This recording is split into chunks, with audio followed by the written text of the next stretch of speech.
It's your boy, Marky, and we back at it again with another reaction, man. Today we got a little special treat for y'all. You know what I'm saying? We got Charles Barkley proves that Michael Jordan is the greatest of all time. Now, I'm still on Michael Jordan really only played 15 seasons.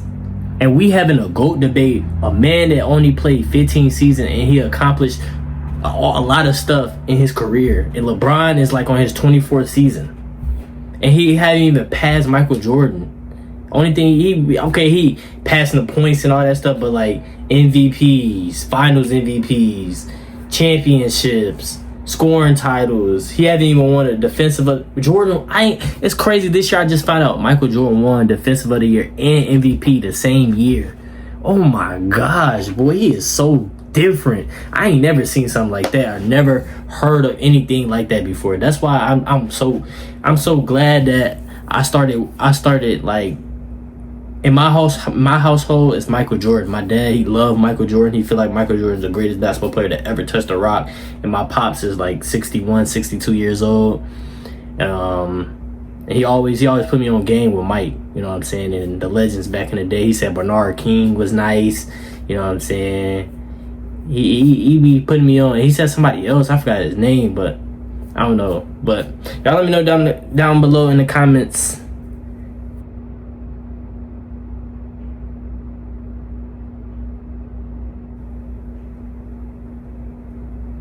Let me just get straight into this video.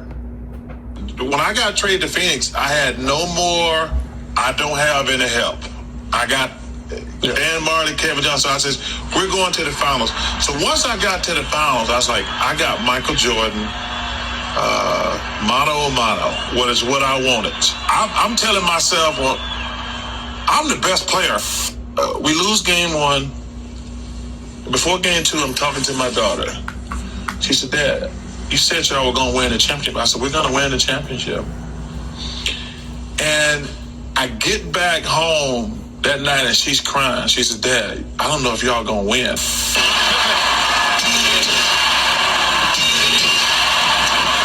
to the fairway. Michael Jordan with another big shot. Following the series of face, Michael Jordan makes it 40 points. I think this guy might be better than me. And I never said that about another basketball player in my life, ever. But I remember being so depressed that night. I said, I don't know if I can beat this guy.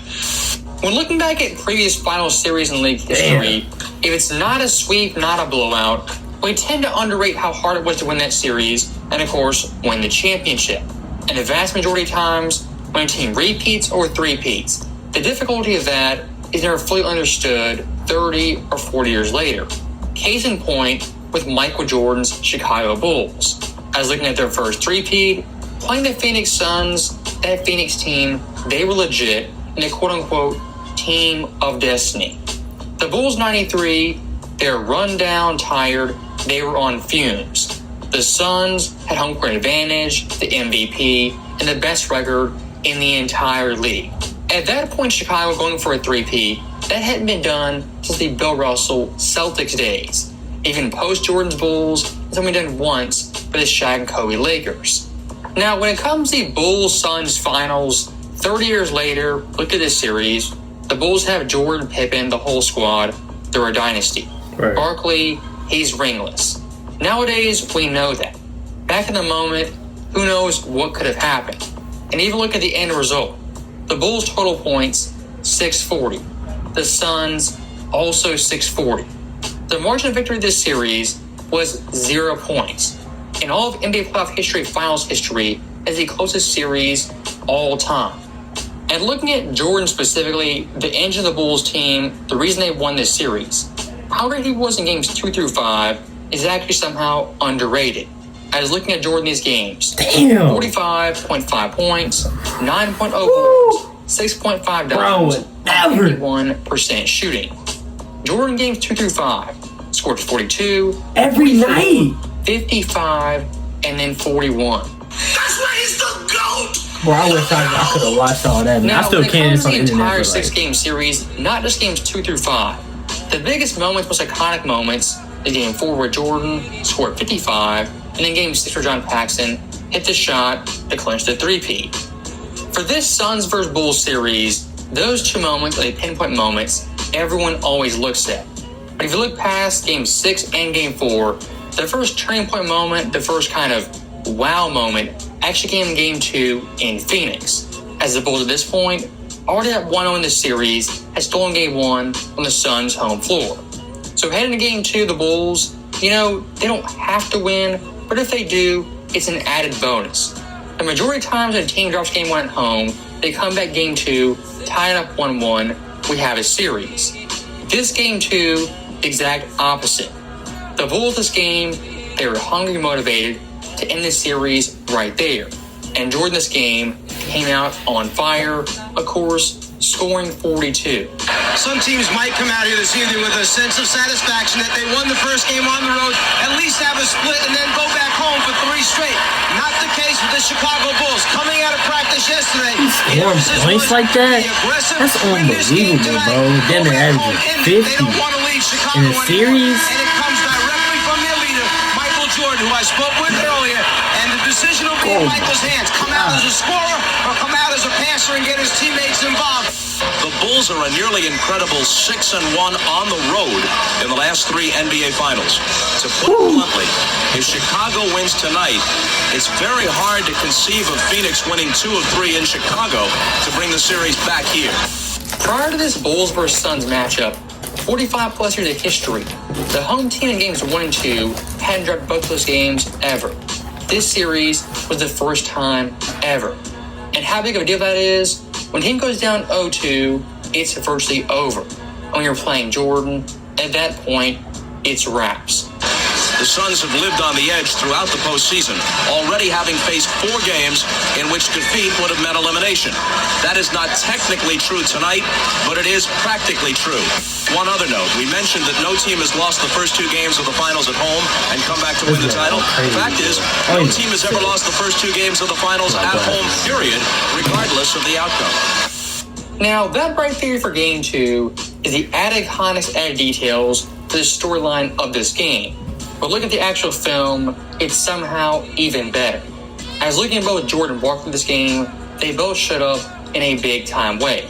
And for Jordan specifically, playing against this Suns team, while they were a great team, defensively, they weren't built to stop Michael Jordan. And looking at their lineup, really had no center, no rim protector. In a lot of ways, this Suns team plays small ball lineup very similar to teams in the 2020s. And someone like Bill Cartwright, the Suns playing small ball was unplayable this series. And on the Suns side, guarding Jordan, double team, zones, the typical stuff to stop Jordan. But over and over again, he shredded them in multiple ways. Cut by Pippen, leading to the fast break. Jordan is just being there. Money, boy. Sensational, man. Just sensational. Sensational. Flawless, bro. That bag work. Oh my God, boy. He's so fundamental sound, boy. He make a game just like.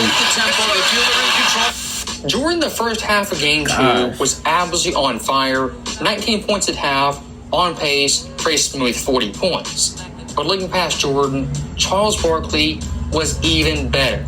Barkley at half, 25 points on 71% shooting.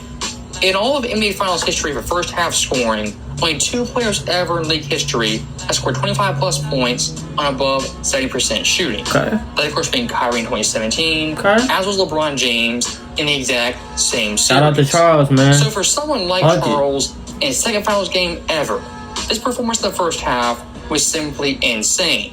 As versus pick Jordan, he was going bar for bar, even outdoing him at certain points in the first half. Most impressive. Now, despite Barkley in the first half going berserk, the Bulls at halftime up by 6 points, a wire lead the entire half.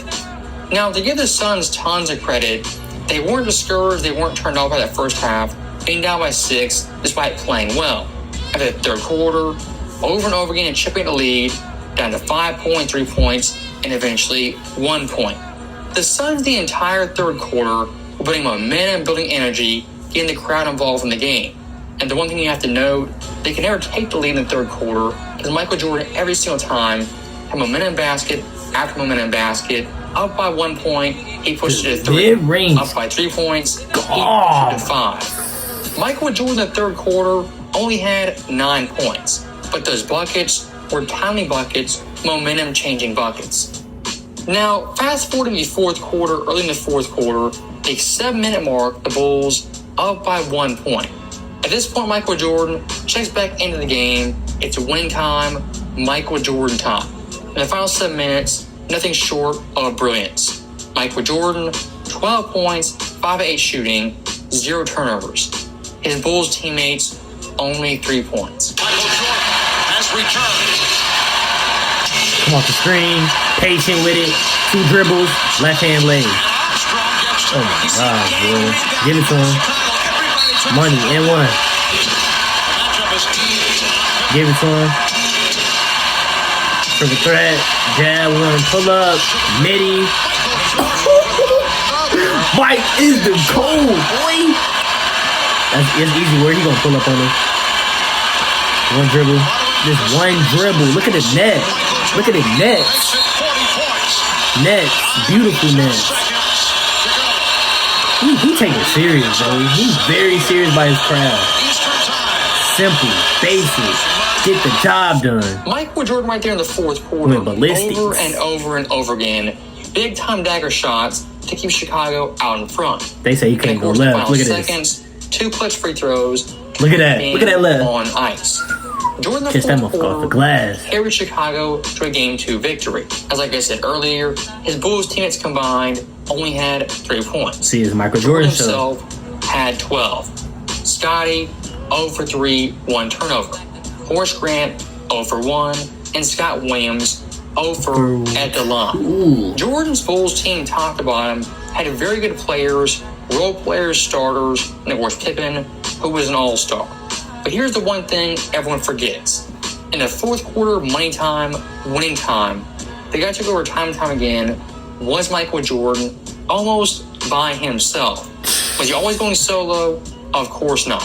The vast majority of times, the burden to win the game was on Michael Jordan's shoulders. Now, comparing Mike versus Charles this game, and these two guys, an epic battle, both scoring 42 points. Hey, he had a good and night. Looking at Charles, 16 for debatably 26. The best game of his career, given the context, and it being the NBA Finals. We lost game 1 because we were so nervous. But in game 2, I played as well as I could play, and Michael just outplayed me. That was probably the first time in my life that I felt like there was a better basketball player in the world than me, to be honest with you. And once again, to hammer this point home, in finals history at this point, no team ever had gone on 0-2 with home court advantage. As looking at the Suns, we're only a dominant team overall, but at home, we're especially great.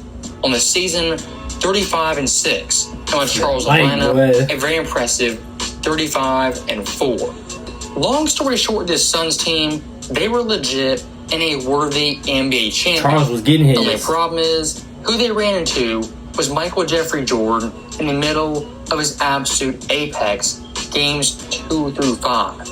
So that right there is the end of the video. As always, thank you guys for watching. Mike is the greatest basketball player. We know this.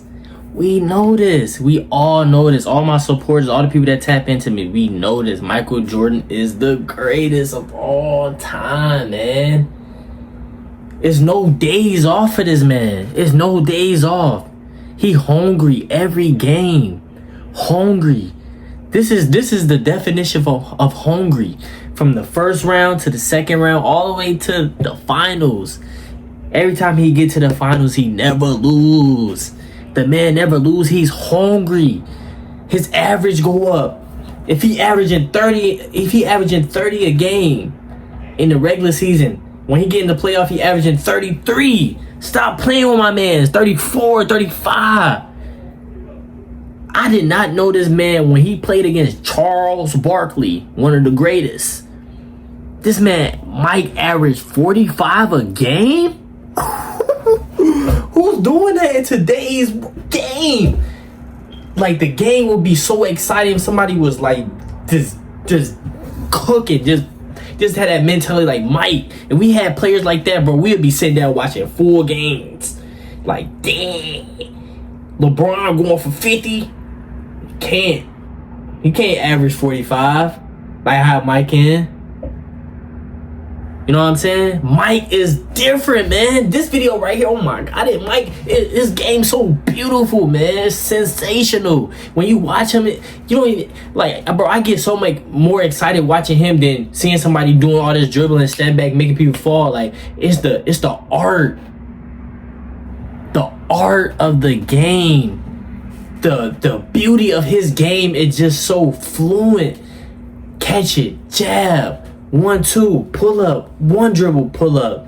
His mid range is phenomenal. Like, I can go on and on about Mike, man. The man is he just like a different character. Like, when you watching a movie, he's like that action character y'all love. Like, from like, he like Rocky. He like Rambo. The movie Rambo, you know what I'm saying? Sylvester. He like Sylvester and Rambo. Like, I'm hungry. I want this. This is me. Y'all know it, man. Hey, I ain't gonna lie, I'm geek right now. I'm excited, bro. Like, Mike just, he motivates me. You know what I'm saying? But y'all let me know down below in the comments how y'all feel about all this, what Charles Barkley has said, and when do the GOAT debate stop? It been stopped in my eyes, but like, why do people keep talking about it? I don't know. But make sure y'all like, comment, subscribe. Hey, man, if y'all really rock with me, man, let's get me to 16K subs. Push this video out, man. I appreciate y'all. Turn the notification on. I post every single day. You know what I'm saying? My social medias and all that is Mark Takeover. I'm going to put it right here. Hopefully I don't forget. I'm going to put it right here. Mark Takeover. Y'all can text me or whatever. And I'm going to see you on the next video. I'm out.